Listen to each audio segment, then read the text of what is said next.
皆さんこんにちは。こんにちは。 TLS の渋谷です。で、今日は、TLS クラスルームシーズン1のエピソード3ですね。で、今日のクラスメートはこの皆さんです。シルビアです。キムです。そういえば皆さんが日本語を勉強したきっかけって何だったんですか？私は日本の文化に興味があったからそのため日本語の勉強した。例えば名古屋に旅行した時美しい建築と美味しい食べ物を食べたいと楽しかった。本当。確かに建築いいですね。なんか私も韓国でインテリアの勉強していたんですけど、なんか日本のインテリアが好きなのでちょっと日本語を勉強始めたんです。面白い。私も名古屋行ったことあります。面白いです。日本の文化が好きで。そうです。それでみんな日本語勉強始めたんですね。先生、この前アルバイトでこの会社は留学生だらけですねって言ったら日本人が笑いました。何でですか？で早速あれだね、中級の文系だらけ使ったんですね。すごくいいじゃないですか。とてもいいと思います。で、皆さんって TLS で勉強したことは日本語学校の外で使ってますか？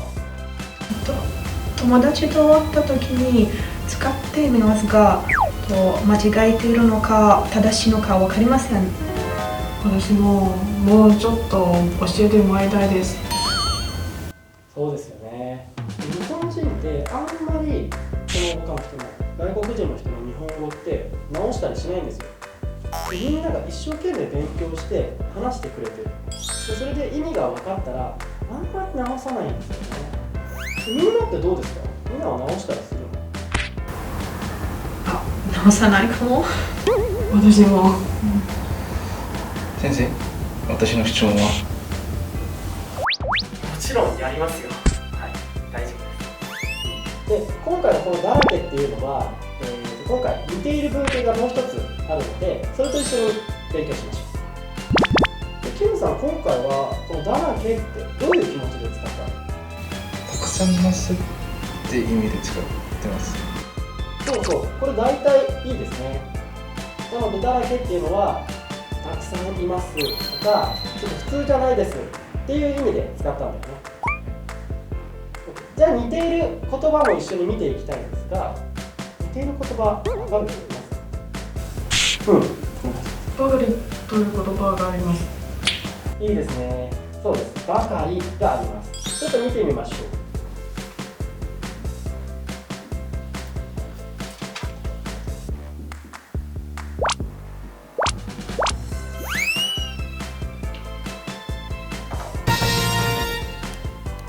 このように例文を2つ作ってみました。ちょっと分かりやすいかな。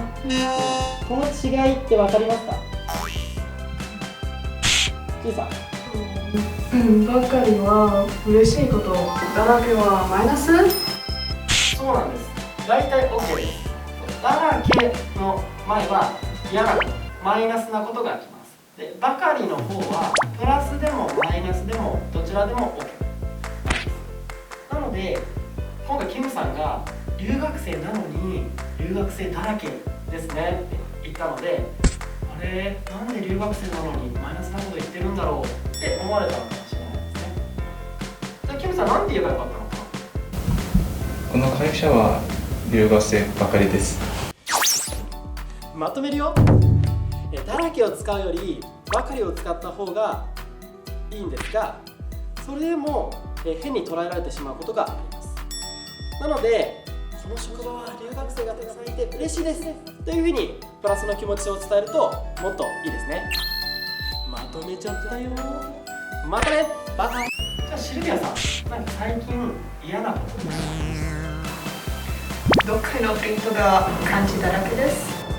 漢字苦手って言うけど、カタカナ苦手なくせにでも本当に TLS クラスルームの学生はみんないい学生ばかりですよ。いや、そんな。最後に皆さん見てください。ばかりとだらけの前って何が来てますか？名詞。うん、そうなんです。名詞が来てますね。なのでこの2つの前には名詞が来ます。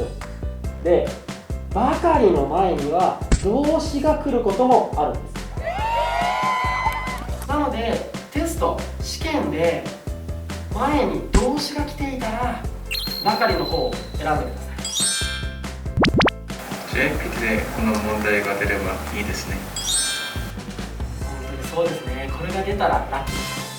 じゃあこれで今日の TLS クラスルーム終わりましょう。またねー。またね。